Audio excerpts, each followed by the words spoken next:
Good morning, this is Nicholas from Gandora Gaming, and I bring you guys my Emporio.Ivankov deck profile 2024 post OP06, Wings of the Captain. I'm super excited. Emporio.Ivankov is one of my favorite leaders of all time, at least on the simulator, because you have the ability to cascade from a 9-drop to a 7-drop into a 6-drop once we get the memorial packs. Which comes out in May, by the way. So this deck only gets better soon. And yeah, I really love Emporio.Ivankov. It is a very fun and really powerful deck that people are just sleeping on. So let's get straight into this, because this deck gained a lot of new cards for OP06, and it'll only get better once we actually get the actual Emporio.Ivankov support in OPO 6.5 Memorial Pack.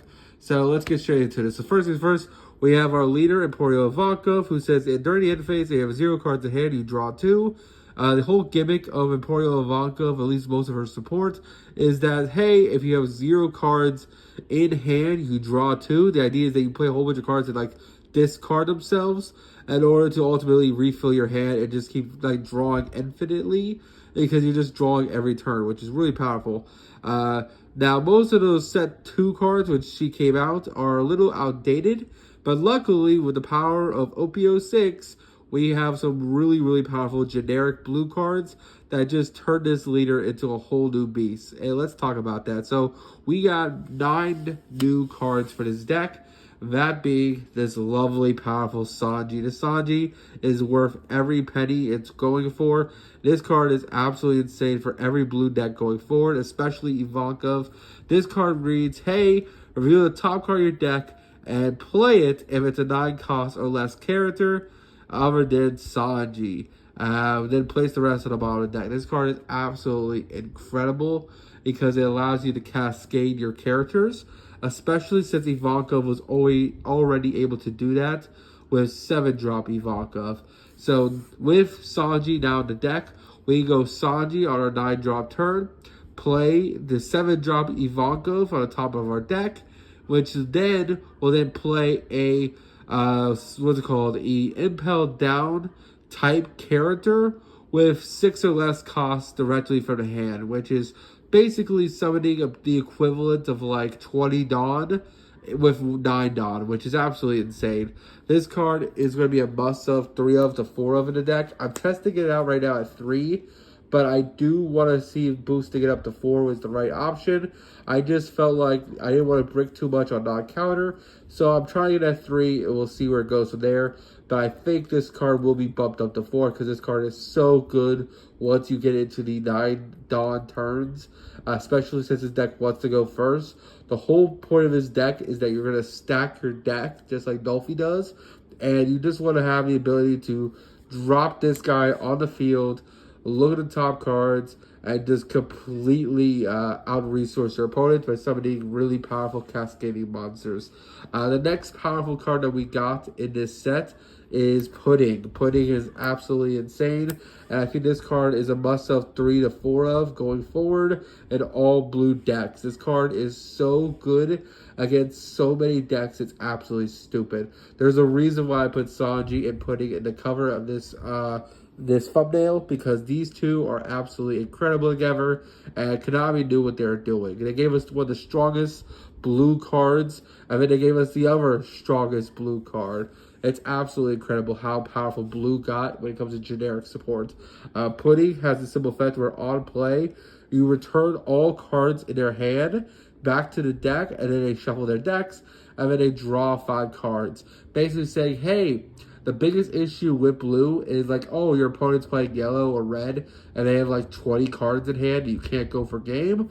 Well, this card says, hey, the cost of 4 Dawn, rip their whole hand away, and give them just 5 new cards that they gotta play with. And especially against blue decks in particular, that is awful, because you also ruin their stacking, which is absolutely incredible. So not only do you just rip multiple cards out of their hand, but you also make them force them, like they had a planned out play. When you play one piece, you gotta play out your hands based on the turns, because you get Dawn every turn. And by playing this guy, you ruin their entire strategy. They gotta come up with a new one. You rip out the valuable cards they search during their turn setting up, and This card just like ruins not only their top cards in their deck, but also just rips cards out of their hand, which is absolutely stupid.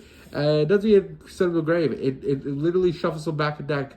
This is one of the most powerful cards for blue with this Sanji, and these guys are going to be going forward absolutely. The next powerful card we got is Gravity Blade Raging Tiger. This card is absolutely incredible as well, and it's another card I'm testing with.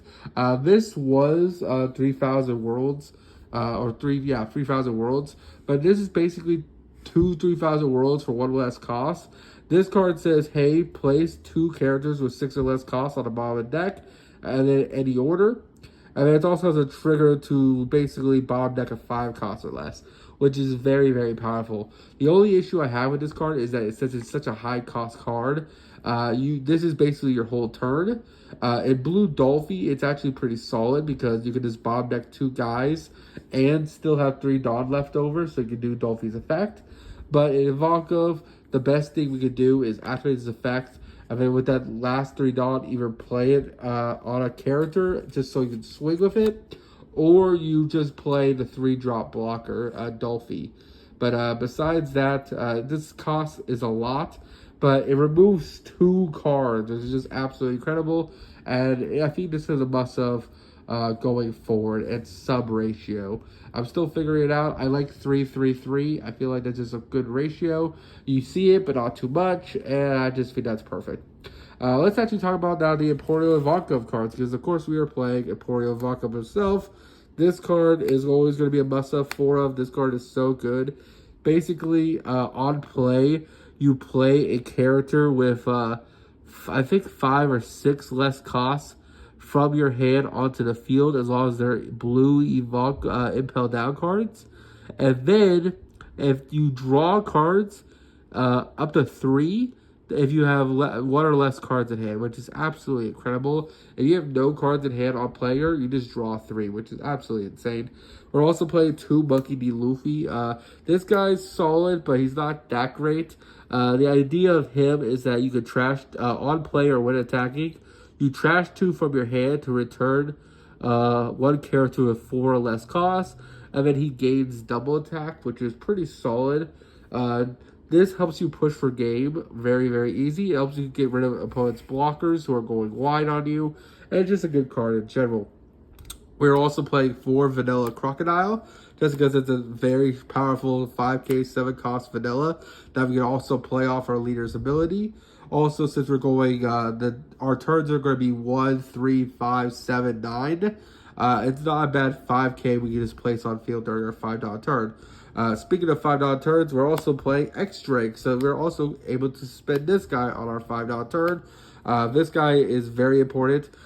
Basically, he's the blocker, 6k, 5 cost, 1,000 counter, and on play, he looks at the top 5 cards of your deck, and then stacks it however you like, allowing you to set up your top deck, allowing you to set up your Sanji into Ivankov, into Monkey D. Luffy, or Crocodile play, which is really, really powerful. For our blockers as well, we're also playing 4 Mr. 3s and 4 Imazumas. These cards are absolutely insane.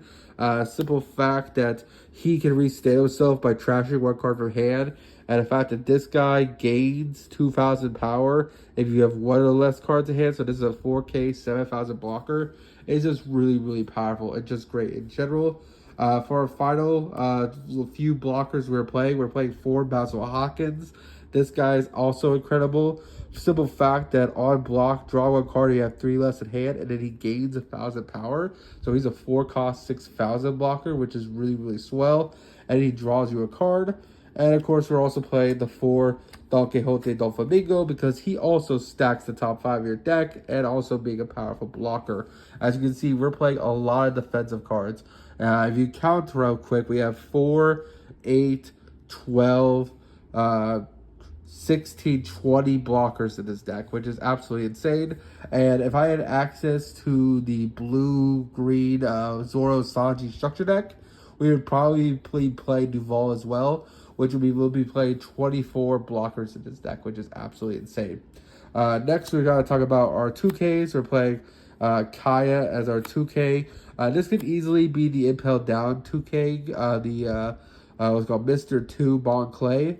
But I like this card better because it's on play effect that draw 2, trash 2. It just comes up more. And it's just a better card in general. Finally, we're playing 4 Buggy Declown because this card allows you to add your Ivankovs to hand, which is really, really good. And just a great card in general. And then finally, for our last card, we were playing 3 Red Rocks because even though this card removes 2 6Ks, this removes a 12K. It removes anything, which is just really, really good. So that is it for the deck profile. I hope you all enjoy. Tell me in the comments what you all think. See you all in the next one. Bye-bye.